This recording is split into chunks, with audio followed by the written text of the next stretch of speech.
किसान भाइयों बहनों नमस्कार। कृषि दर्शन के आज के अंक में आपका बहुत बहुत स्वागत है। हर बार हम कुछ अलग अलग विषयों पर चर्चा करते हैं और हर बार हम जानने की कोशिश करते हैं कि हम कैसे किसानों की आय को बढ़ा सकते हैं, अधिक पैदावार ले सकते हैं। आज हम कुछ ऐसे ही विषय पर बात करने वाले हैं, लेकिन चर्चा का विषय थोड़ा सा अलग है, क्योंकि जितना महत्वपूर्ण होती है खाद और बीज की मात्रा, उससे कई अधिक महत्वपूर्ण होती है मिट्टी का परीक्षण। जी हाँ, मिट्टी के परीक्षण का क्या महत्व है, ये आज के विषय में हम जानेंगे और विस्तार से जानकारी देंगे हमारे विशेषज्ञ डॉक्टर R.K. भटनागर जी, जो कि मृदा वैज्ञानिक हैं कृषि महाविद्यालय गंज बासुदा से। सर, स्वागत है आपका बहुत बहुत। नमस्कार। तो किसान भाइयों, आज के इस विशेष अंक में हम बात करने वाले हैं मिट्टी परीक्षण के बारे में। सबसे पहले, क्योंकि हम बात ही कर रहे हैं, तो आप थोड़ा सा इसके बारे में बता दीजिए कि मिट्टी परीक्षण दरअसल होता क्या है। देखिए, मिट्टी परीक्षण एक वैज्ञानिक प्रक्रिया होती है जिसके आधार पे हम किसानों के लिए यह निकालते हैं कि वो कितना आगे आने वाली फसलों में उर्वरक की मात्रा डालें जिससे उनको किसी तरह की आर्थिक हानि ना हो। इसलिए इसको एक वैज्ञानिक प्रक्रिया नाम दिया गया है। अब उसमें बहुत सारी चीज़ें होती हैं, जैसे किस तरह से नमूना लेना या बहुत सारी चीज़ें हैं। तो कुल मिलाकर मृदा परीक्षण अगर आपने उपयुक्त तरीके से किया है और उपयुक्त तो समय पे किया है तो इसका आप पूरी साल फ़ायदा ले सकते हैं। जी, तो मिट्टी परीक्षण होता क्या है, और सर ने जैसा कि बताया है कि किस तरह से आपको नमूना लेना है, कितना महत्वपूर्ण है, तमाम विषयों पर हम आज बातचीत करेंगे। लेकिन सबसे पहले, क्योंकि हमने ये जाना है कि मिट्टी परीक्षण होता क्या है, तो इसी से जुड़ा हुआ सवाल ये हो जाता है जो कि हमारे किसान भाइयों के मन में अक्सर आता होगा कि मिट्टी परीक्षण जो है किसान भाइयों की दृष्टि से कितना महत्वपूर्ण हो जाता है। किसान भाइयों की दृष्टि से अगर देखा जाए तो ये बहुत ज़्यादा महत्वपूर्ण है। सबसे पहली उनकी सफलता की जो सीढ़ी है वो मिट्टी परीक्षण ही है।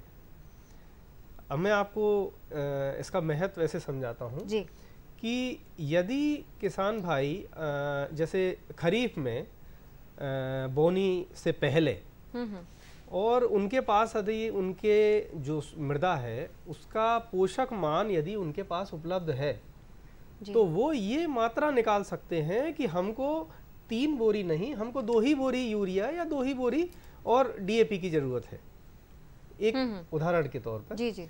तो उनको ये बिल्कुल भी महसूस ना हो कि उन्हें किसी तरह से आर्थिक हानि हो रही है।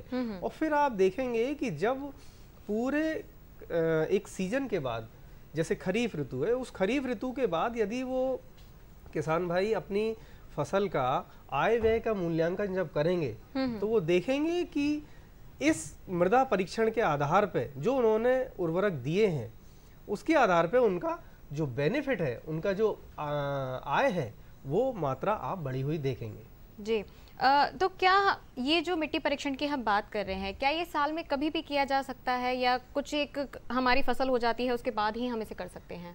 वैसे तो देखा जाए ये साल भर किया जा सकता है जी, पर उसका सबसे उचित जो समय होता है वो होता है जो रवि की फसल जब हम हार्वेस्ट करते हैं, काटते हैं। जैसे इस समय गेहूं चना काटा है, बिल्कुल, तो हमारे पास आम तौर पे जो 15 जून तक का जो समय है जी, तो इस जो समय का सदुपयोग करते हुए तो इस समय हम नमूना भी उचित रूप से ले सकते हैं और जो मृदा विश्लेषण के लिए जो नमूना जहाँ जाता है वहाँ पे नमूना प्रॉपर विश्लेषण भी हो जाता है और वहाँ से वो विवेचना करके वैज्ञानिक आपके पास भी उसका रिजल्ट आ जाता है, जिससे आप जून के प्रथम सप्ताह में ही ये मात्रा निकाल सकते हैं कि आप खरीफ में हमको कितना डालना है या आने वाली फसल और रवि में भी हमको कितना डालना है कि हमारा इतना पोषक मान है जी। मृदा जैसा आपने बताया कि ये जो समय है, मतलब हम ये कह सकते हैं कि अभी जो कटाई होगी और कटाई से लेकर जून तक का जो समय है ये बिल्कुल उपयुक्त समय है मिट्टी परीक्षण का। बिल्कुल उपयुक्त समय रहता है। एक्चुअली होता ये है इसमें कि कुछ किसान भाइयों के पास, जिनके पास जो साधन संपन्न है, वो किसान भाई तो ग्रीष्म ऋतु की जो कुछ फसलें हैं जी, सब्जियां हैं, तो वो ले लेते हैं, लेकिन उससे पहले वो मृदा परीक्षण भी कर लेते हैं जी जी, है ना। और जिन किसान भाइयों के जो सीमांत कृषक है हमारे किसान भाई, जिनके पास पूरे साधन उपलब्ध नहीं है, तो वो उनके पास 15 अप्रैल तक या अप्रैल के माह में जब आप बिल्कुल फुर्सत हो जाए, आपके भंडारण के लिए भी जाने लगे, उस समय तक आप ये पूरा मृदा नमूना एकत्रित करके आप जो लेबोरेटरी है, संबंधित कृषि विज्ञान केंद्र है या कृषि विभाग के भी हर ब्लॉक स्तर पे आजकल ये खोली जा चुकी है लैब्स, तो वहाँ पे आप सैंपल भेज के और मेरे ख्याल से ज़्यादा 40 से 45 दिन में आपके पास रिपोर्ट मिल जाएगी। जी, अब हमारे किसान भाइयों का एक सवाल होता है जो कि बहुत महत्वपूर्ण होता है कि नमूना किस प्रकार लेना चाहिए। हाँ। इसके बारे में थोड़ा सा विस्तार से बताइए। ये सबसे मुख्य चरण होता है मृदा परीक्षण का। जी। जिस प्रकार हमारे शरीर में हम जब खून की जांच कराते हैं और डॉक्टर द्वारा बताए हुए हम उसकी अनुशंसाओं को नहीं मानकर और गलत खून का नमूना देकर आते हैं, तो जिस तरह से जो गलत जांच आएगी तो वही प्रक्रिया हमारे मृदा के साथ भी होती है। मतलब जो सही बीमारी है वो आप पता ही नहीं कर पाएंगे, हमको पता ही नहीं चल पाएगा। तो उसके लिए मैं आपको बताना चाहूँगा, पहला तो समय उसका एक उपयुक्त समय, जैसा मैंने बताया कि आप रबी की फसल काटने के बाद उसको जैसे ही आपकी फसल कट जाए तो भंडारण से पहले या बीच में जो आपको समय मिले आप मृदा नमूना ले सकते हैं। बिल्कुल। अब कुछ किसान भाइयों के पास स्क्रू अगर भी रहता है, ट्यूब अगर भी रहता है, तो वो मृदा की जो एक हार्डनेस होती है, ये कड़कपन होता है, उस पर निर्भर करता है। लेकिन आमतौर पे जो विधि प्रचलित होती हैं वो किसान भाई हमेशा ये देखते हैं कि एक वी आकार का गड्ढा बनाया जाता है लगभग 15 सेंटीमीटर के आसपास का जी। लेकिन ये और उसको खुरपी या फावड़े से उनमें सैंपल निकाला जाता है, जो नमूना निकाला जाता है। लेकिन ये नमूना खुरपी या फावड़े से वही किसान भाई निकालें जो कि सिर्फ मुख्य पोषक तत्वों का विवेचना कराना चाह रहे हो जी। अगर सूक्ष्म पोषक तत्वों की विवेचना अगर कराना है तो आप उसमें फावड़ा या खुरपी नहीं लगा सकते, चूंकि वो लोहा होता है। तो उससे आपके जो विवेचना है वो गलत आएगी सूक्ष्म पोषक तत्वों की। तो ये रही प्रक्रिया। अच्छा, जैसा कि आपने बताया कि हमें वी आकार का गड्ढा करना है, तो क्या ये हमें जो हमारा खेत है उसके बीचों बीच करना रहता है? नहीं, इसका ये मैं वहीं आ रहा था। जो ये तो हो गया प्रथम जी। एक कहना चाहिए पहली सीढ़ी हुई है मृदा नमूने के लिए। अब हमें बहुत सारी सावधानियां भी रखते हैं, बहुत सारी चीजें हमें ये देखना पड़ता है कि हमारा खेत कितना बड़ा है। सबसे पहले अगर खेत में कहीं ढलावदार, कहीं समतल, अगर इस तरह का खेत है तो हमको उसको उतने 2 या 3 पार्ट में बांटना पड़ेगा जी। और हमको मृदा नमूने के साथ में ये लिखना पड़ेगा जो उस नमूने में कि ये हमारे ट्यूबवेल के पीछे का खेत है, मंदिर के सामने वाला खेत है। तो इस तरह की एक उसमें एक जो मैं आगे बताऊंगा उसमें जी जी कि किस तरह से वो नमूने में पर्ची डाली जाए। तो जो मैंने बताया, जैसे आपको आप संबंधित आपने 3 खेत में बांट लिया, 3 भागों में बांट लिया कि एक समतल आकार का खेत है, लगभग आपका 1 से 2 एकड़ का वो खेत है जी। तो उसमें आप एक आड़े तिरछे, जिसको जिग जैग पोजीशन बोलते हैं, जेड आकार जो होता है जी जी, ऐसे कई जगहों से वो नमूने 8-10 नमूने आपने ले लिए। मतलब आपने एक खेत में से जिगजैग आकार में से 8 से 10 नमूने ले लिए। एक तरीके के खेत में से 8-10 नमूने ले लिए बिल्कुल, और उन नमूनों को एक जगह इकट्ठा कर लिया, एक जगह एकत्रित किया। एक जगह एकत्रित करने के बाद उनको अच्छे से मिला लिया जी। और ये पूरी प्रक्रिया छाया में करते हैं, अच्छा। छांवदार स्थान में करते हैं। अगर ये प्रक्रिया धूप में की जाए तो जो विवेचना के समय नत्रजन की जो मात्रा आएगी वो आपकी गलत आ जाएगी बिल्कुल। ठीक, तो इसलिए हम किसानों को हमेशा ये मशवरा देते हैं, हमें राय देते हैं कि ये प्रक्रिया पूरी पेड़ के नीचे या छांव में की जाए और ऐसी जगहों पे मिलाया जाए जहां पे ना तो खाद की बोरी रखी गई हो और ना गोबर खाद इकट्ठा किया गया हो, और बिल्कुल समतल और एक साफ सुथरी जगह, जिसको आप कह सकते हैं एक घर का चबूतरा कह सकते हैं। आप ऐसी जगहों पे मिला सकते हैं, पक्का चबूतरा होता है वहां आप मिला सकते हैं, और उसको 4 भागों में आप बांट लें मिला के जी।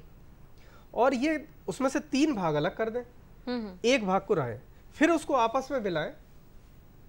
और ये प्रक्रिया तब तक जारी रखें जब तक आपका मृदा नमूना पौन से 1 किलो के आसपास बचे या आधे से 1 किलो बचे। अच्छा, ये प्रक्रिया आपको उस समय तक जारी रखना है।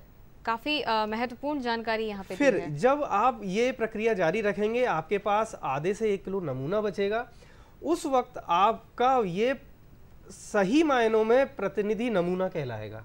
कि वो जो एक भाग है, भले ही 1 एकड़ 2 एकड़ या 3 एकड़ का हो, तो उस सही प्रतिनिधि नमूना जो होगा, अब उसमें आपको अपना खसरा नंबर, आपका नाम, पता पूरा, और जैसे मैंने एक चिन्ह बताया कि ये मंदिर के सामने कुएं के पीछे वाला खेत, तो जब विवेचना के समय जब वो उसमें एक प्रपत्र लगा जो आता है, तो उसमें सारी ये चीजें लिखी होती हैं, तो आपको ये बिल्कुल भी कंफ्यूजन नहीं होगा कि ये हमारा या किसी दूसरे खेत का है, विवेचना है।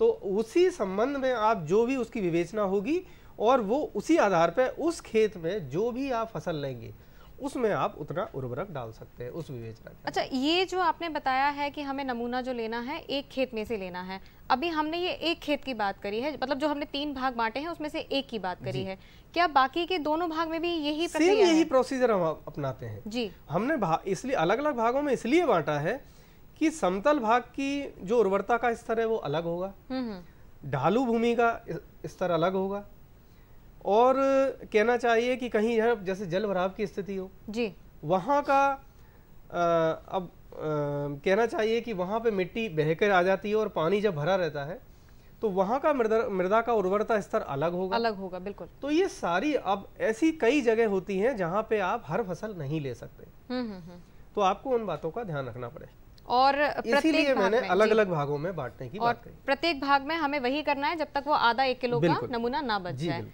बिल्कुल, तो काफ़ी महत्वपूर्ण ये जानकारी यहाँ पे हमें मिली है, किस प्रकार से आप नमूना ले सकते हैं, और साथ में हमारे विशेषज्ञ ने ये भी बताया है कि अगर आपको सूक्ष्म पोषक तत्वों की जानकारी अगर लेना है तो आप अपने खुरपी या फावड़े का उपयोग ना करें। यहाँ पे समय हो चला है एक छोटे से ब्रेक का, ब्रेक के बाद हमारी चर्चा जारी रहेगी, आप बने रहिए हमारे साथ।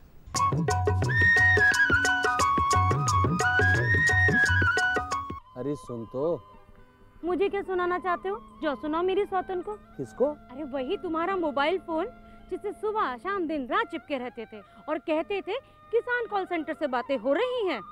अच्छा ये बात है। हाँ, क्यों, क्या हुआ? अब बात नहीं होती क्या? अब तो झट से बात हो जाती है। संबंधी समस्याओं का अपनी भाषा में तुरंत हल पाने के लिए पूरे भारत में किसी भी फोन से हेल्पलाइन नंबर पर संपर्क करें। किसानों का दोस्त किसान कॉल सेंटर।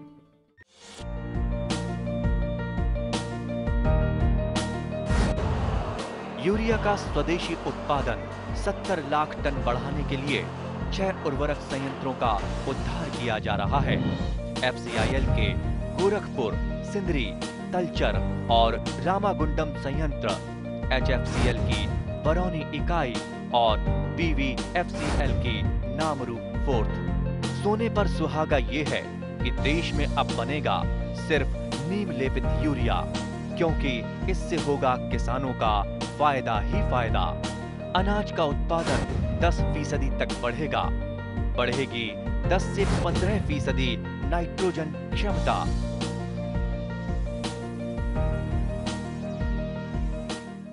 से आप सभी का स्वागत है कार्यक्रम कृषि दर्शन में, और हम बात कर रहे हैं मिट्टी परीक्षण के महत्व के बारे में। ब्रेक से पहले हमने ये जाना है कि किस प्रकार से आप नमूना ले सकते हैं, हमारे किसान भाई किस प्रकार से अपने खेत में से नमूना ले सकते हैं। अब क्योंकि हमने नमूने की बात करी है, यहाँ पे सवाल ये उठता है कि क्या उर्वरक जो होते हैं उनका भी कोई संबंध होता है? जी बिल्कुल, जो मैंने बताया था जैसा कि जब मृदा नमूने का जब विवेचना होकर आती है, दरअसल मृदा नमूने के जब हम मिट्टी परीक्षण करते हैं उसका देखा जाए तो उसमें अलग अलग चरणों में होता है ये जी। सबसे पहला चरण जो देखा जाए वो नमूना एकत्र करना है। दूसरा चरण उसका है वो है उसकी विवेचना करना जी, मतलब जो उसका रिजल्ट निकालना, जो कि वैज्ञानिक निकालता है, लैब में टेस्टिंग होती है। जो तीसरा चरण जो होता है उस जो हमारे जो मान आए, जो पोषक मान है, उस पोषक मान की विवेचना करना। और जो चौथा और अंतिम चरण है वो सबसे महत्वपूर्ण चरण है, उस पोषक मान की विवेचना के आधार पर उर्वरकों की संस्तुति करना या उस उक्त खेत में उर्वरक डालना। तो ये जब हम ऐसे उर्वरक डालेंगे तो तभी हम कह सकते हैं कि आपने संतुलित मात्रा में खाद दिया है।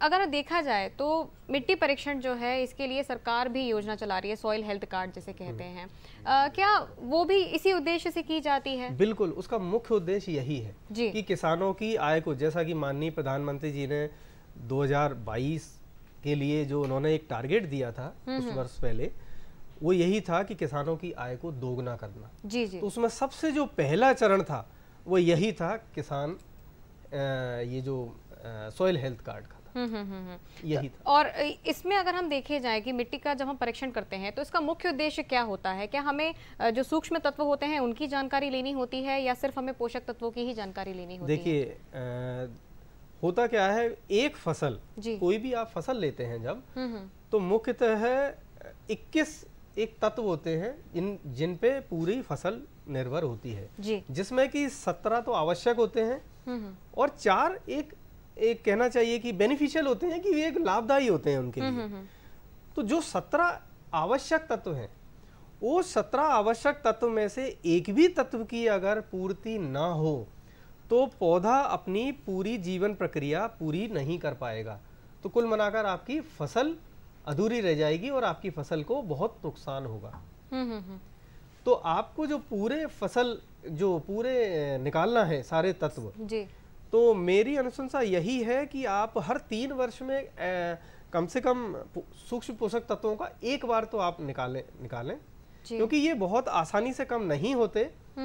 क्योंकि किसान भाई गोबर खाद भी देते हैं और जो देसी खाद, वर्मी कंपोस्ट, इस तरह की जो खाद देते हैं, इनके आधार पर ये सूक्ष्म पोषक तत्व उनमें मिलते रहते हैं जी। तो हम ये कह सकते हैं कि अभी जो सॉइल हेल्थ कार्ड वगैरह हैं उनसे भी ये पूरी टेस्टिंग वगैरह हो जाती है? बिल्कुल, ठीक है। जैसे अभी ग्रीष्म ऋतु है, तो ग्रीष्म ऋतु में किसान भाई अभी इस समय क्या कर सकते हैं?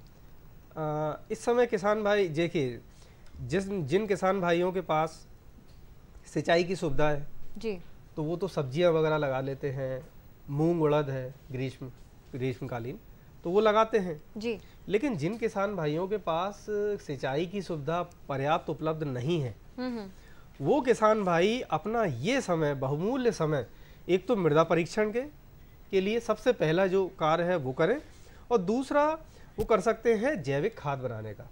जैविक खाद में एक सबसे अच्छा उदाहरण है जैसे गोबर खाद। हर किसान के घर में 2-4 पशु रहते ही हैं, और वो पशु की उपलब्धता के आधार पर, जैसा कि पहले आज से कुछ वर्ष पहले तक नाडेप एक जो प्रक्रिया होती है नाडेप खाद बनाने की, वो 1 साल में 1 नाडेप आपने बना लिया तो आपको ये मात्र 1.5 से 2 हज़ार खर्च आएगा इसका, लेकिन आप कम से कम 10,000 रुपए की आप उससे प्रतिवर्ष खाद निकाल लेंगे, उस मूल्य की खाद निकाल सकते हैं जी। क्योंकि समय का अभाव है तो चलते चलते थोड़ा सा आप जो सावधानियां होती हैं जब हम मिट्टी परीक्षण करते हैं, तो क्या क्या सावधानियों का ध्यान रखना चाहिए वो थोड़ा सा ये बहुत आवश्यक चीज है। देखिए, मृदा नमूना लेते समय हमें सबसे ज्यादा जो सावधानी रखनी है तो वो कुछ बिंदु हैं। जैसे हम कई बार खेत में ट्रॉली भर के ले गए खाद और हमने एक जगह एकत्रित कर लिया जी, तो कभी भी ऐसी जगह से नमूना ना लें, उस जगह को ही छोड़ दें, उसके आसपास की 2-2, 4-4 फीट की जमीन को छोड़ दें जी। जहां खेत में पानी बह के आ रहा हो ऐसी जगह पर ना लें, क्योंकि उनके साथ पोषक तत्व भी घुलकर वहां तक आ जाते हैं। तो क्या हम तो आपका नमूना बेकार हो जाएगा। यहाँ पे ये कह सकते हैं कि गीली मिट्टी का हमें परीक्षण नहीं करना नहीं, गीली मिट्टी का नहीं करना। बिल्कुल बिल्कुल। और इसके अलावा पेड़ की छाएं जहाँ होती है जी, वहां पर चूंकि उनकी जो क्रिया है, मृदा की जो अंदर की जो क्रियाएं हैं जिसको मेटाबॉलिक क्रियाएं कहते हैं, वो प्रॉपर नहीं होती, तो ऐसी जगहों पर भी आधा सड़े हुए डंठल, कुछ खाद इस तरह का रह जाता है, हम वहां से भी नमूना नहीं लेते जी। और कहीं आपने देखा हो जहां मुरम हो या कहीं बहुत कचरा पड़ा हो, सड़ रहा हो, ऐसी जगहों को हटा देते हैं जी। या कहीं ऐसा लेना भी है तो ऊपर की आप उसको कचरा हटा लें, उसके बाद उसका नमूना लें। बिल्कुल, ये सावधानियां रखेंगे तो आपका सही प्रतिनिधि नमूना आएगा, और सही प्रतिनिधि नमूने के आधार पर ही आप खेती करेंगे और आपको आर्थिक उन्नति होगी। बिल्कुल। तो किसान भाइयों बहनों, यहाँ पे बहुत ही महत्वपूर्ण हमने आज जानकारी ली है मिट्टी परीक्षण के बारे में, और कितना महत्वपूर्ण है ये विषय और किस प्रकार से आप मिट्टी परीक्षण कर सकते हैं, आप खुद स्वयं नमूना कैसे ले सकते हैं, इसके बारे में हमने आज जानकारी ली है। और हमारे विशेषज्ञ ने विस्तार से इसके ऊपर जानकारी दी। सर, आपने बहुत ही महत्वपूर्ण जानकारी दी है, इसके लिए आपका बहुत बहुत धन्यवाद। तो किसान भाइयों, यहाँ पे समय हो चला है कृषि जगत से जुड़ी हुई खबरों को जानने का, तो आइए एक नज़र डाल लेते हैं खबरें खेती की पर। नमस्कार किसान भाइयों, खबरें खेती में आपका स्वागत है। आज की प्रमुख खबरें। एफपीओ योजना की कृषि में क्रांति, प्राकृतिक खेती जनहित के लिए जरूरी, गेहूं निर्यात बढ़ा, नरवाई प्रबंधन वेबिनार, सरसों फसल के लिए अभियान। अब समाचार विस्तार से। केंद्रीय कृषि एवं किसान कल्याण मंत्री श्री नरेंद्र सिंह तोमर ने कहा कि कृषि उत्पादक संगठन कृषि क्षेत्र में क्रांति लेकर आएगी। 10,000 कृषक उत्पादन संगठन FPO बनाने की योजना कृषि के क्षेत्र में एक नई शुरुआत है। इस क्रांति के माध्यम से बुआई से बाजार तक किसानों को सक्षम बनाकर उनकी आमदनी बढ़ाना इस योजना का मुख्य उद्देश्य है। श्री तोमर की स्कीम को सुचारू रूप से लागू करने के संबंध में क्लस्टर आधारित व्यावसायिक संगठनों के राष्ट्रीय सम्मेलन में बोल रहे थे। केंद्रीय मंत्री ने कहा कि FPO से किसानों को समृद्धि बनाने के लिए CBBO को हर संभव प्रयास करना होगा। FPO की परिकल्पना तब पूरी होगी जब FPO बनाने के बाद उसका लाभ किसानों को मिलने लगे। CBBO को सरकार साधन दे रही है जिससे अच्छे परिणाम आना चाहिए। CBBO इसलिए बनाए गए हैं क्योंकि वे इस विषय में विशेषज्ञ हैं। वे जागरूकता फैला सकते हैं, किसानों को खेती में टेक्नोलॉजी दे सकते हैं, किसान अच्छा गुणवत्तापूर्ण उत्पादन करें इस दृष्टि से मार्गदर्शन कर सकते हैं और किसानों को वाजिब दाम दिलाने में महत्वपूर्ण भूमिका निभा सकते हैं। कृषि श्री तोमर ने कहा कि श्रेष्ठ FPO के गठन के लिए CBBO को सभी को साथ लेकर कार्य करना चाहिए। मुख्यमंत्री श्री शिवराज सिंह चौहान ने कहा कि प्राकृतिक कृषि जनहित में आवश्यक है। इसे मिशन के रूप में शुरू किया जाएगा। किसान को अपने खेत के 1/4 हिस्से में प्राकृतिक खेत करने के लिए प्रेरित किया जाएगा। श्री चौहान शून्य बजट प्राकृतिक कृषि पर आधारित कार्यशाला में बोल रहे थे। उन्होंने कहा कि जिस तरह मुख्यमंत्री श्री चौहान ने कहा कि यह वास्तविकता है कि उत्पादन बढ़ाने के लिए रासायनिक खाद की आवश्यकता थी। उत्पादन बढ़ाना जरूरी था, परंतु समय के साथ इसके दुष्परिणाम सामने आ रहे हैं। रासायनिक खाद एवं कीटनाशक के अधिक उपयोग और खेती में पानी की अधिक आवश्यकता आदि से खेती की लागत बढ़ती जा रही है। उत्पादन तो बढ़ रहा है लेकिन खर्च भी निरंतर बढ़ता जा रहा है। खेती के इस दुष्चक्र का वैकल्पिक मार्ग खोजना होगा। धरती के स्वास्थ्य, कृषकों की स्थिति और निरोगी जीवन के लिए प्राकृतिक खेती ही वैकल्पिक मार्ग है। मध्य प्रदेश गेहूं के क्षेत्र में नए कीर्तिमान स्थापित कर रहा है। प्रदेश के विभिन्न क्षेत्रों में होने वाले गुणवत्तापूर्ण गेहूं की मांग न केवल देश में बल्कि विदेशों में भी बढ़ रही है। प्रदेश के खाद्य एवं नागरिक आपूर्ति एवं उपभोक्ता संरक्षण मंत्री बिसाहुल लाल सिंह ने बताया कि वर्ष 2021-22 एवं 2022-23 में अप्रैल तक 2,04,771 मीट्रिक टन गेहूं का विदेशों में निर्यात किया गया। इसमें इंदौर, जबलपुर, उज्जैन, हरदा, छिंदवाड़ा और दतिया से Bangladesh, Indonesia, Sri Lanka, UAE, Vietnam को गेहूं निर्यात किया गया, जबकि भोपाल, गुना, टीकमगढ़, मुरैना, ग्वालियर और अन्य जिलों में इजिप्ट, फिलीपींस, जिम्बाब्वे एवं तंजानिया में गेहूं निर्यात की पर्याप्त संभावनाएं हैं। गेहूं के निर्यात से लगभग 460 करोड़ 8 लाख रुपए का विदेशी राजस्व भी प्राप्त हुआ है। इसके साथ किसानों की आय में भी बढ़ोतरी हुई। किसानों द्वारा गेहूं की पराली जलाने से होने वाले नुकसान और उसके उचित प्रबंधन के लिए किसान कल्याण और कृषि विकास विभाग इंदौर द्वारा वेबिनार का आयोजन किया गया। इस अवसर पर गेहूं अनुसंधान केंद्र इंदौर की डॉक्टर KC शर्मा ने बताया कि नरवाई जलाने से मिट्टी को अत्यधिक नुकसान होता है, उसके पोषक तत्व नष्ट हो जाते हैं और कृषि को लाभ पहुंचाने वाले जीवाणुओं का भी नाश हो जाता है। श्री शर्मा ने बताया कि फसल अवशेषों से प्राप्त कार्बनिक पदार्थ जमीन की सेहत में सुधार होता है। वेबिनार में कृषि अभियांत्रिकी विभाग के संतोष बवाने ने किसानों को नरवाई के प्रबंधन के लिए जरूरी कृषि यंत्रों के बारे में विस्तार से बताया। उन्होंने सरकारी योजनाओं और अनुदान की भी जानकारी दी। इस अवसर पर परियोजना संचालन आत्मा शर्लिश जॉन थॉमस ने किसानों से अपील करी कि वे खेतों में नरवाई जलाने की बजाय उसका उपयोग खाद और भूसा बनाने के लिए करें। किसान कल्याण तथा कृषि विकास मंत्री कमल पटेल ने बताया कि प्रदेश के 37 जिलों में सरसों की फसल के लिए राष्ट्रीय खाद्य योजना के तहत विशेष अभियान चलाया जा रहा है। उन्होंने बताया कि फसल विविधीकरण के भी सरकार का फोकस है। इस योजना के लिए 60 करोड़ रुपए का प्रावधान किया गया है। श्री पटेल मंत्रालय में आयोजित समीक्षा बैठक में वर्चुअली बोल रहे थे। उन्होंने बताया कि प्राकृतिक और जैविक खेती पर बने रोड मैप पर सरकार का फोकस रहा है। कृषि मंत्री ने बताया कि कृषि विश्वविद्यालयों के पाठ्यक्रमों में जैविक खेती को शामिल किया गया हो। इसके साथ ही श्री पटेल ने विभाग के कार्यों, उपलब्धियों और भावी योजनाओं के बारे में विस्तार से बताया। धन्यवाद। आज के समाचारों में इतना ही। मुझे दीजिए इजाज़त। नमस्कार। आज के अंक में हमने काफ़ी महत्वपूर्ण जानकारियाँ लिए हैं। एक तरफ हमने जहाँ पे मिट्टी परीक्षण के बारे में जाना है, कितना महत्वपूर्ण ये विषय है और साथ ही किस प्रकार से आप नमूने ले सकते हैं, इसके बारे में विस्तार से हमने जानकारी ली। वहीं दूसरी ओर हमने जाना है कृषि जगत से जुड़ी हुई खबरों के बारे में। आज के अंक में फिलहाल इतना ही। आप हमारे कार्यक्रम का रिपीट टेलीकास्ट देख सकते हैं रात 11 बजे, साथ ही सुबह 7:30 बजे। इसी के साथ आज के अंक में इतना ही। मुझे दीजिए आज्ञा। नमस्कार।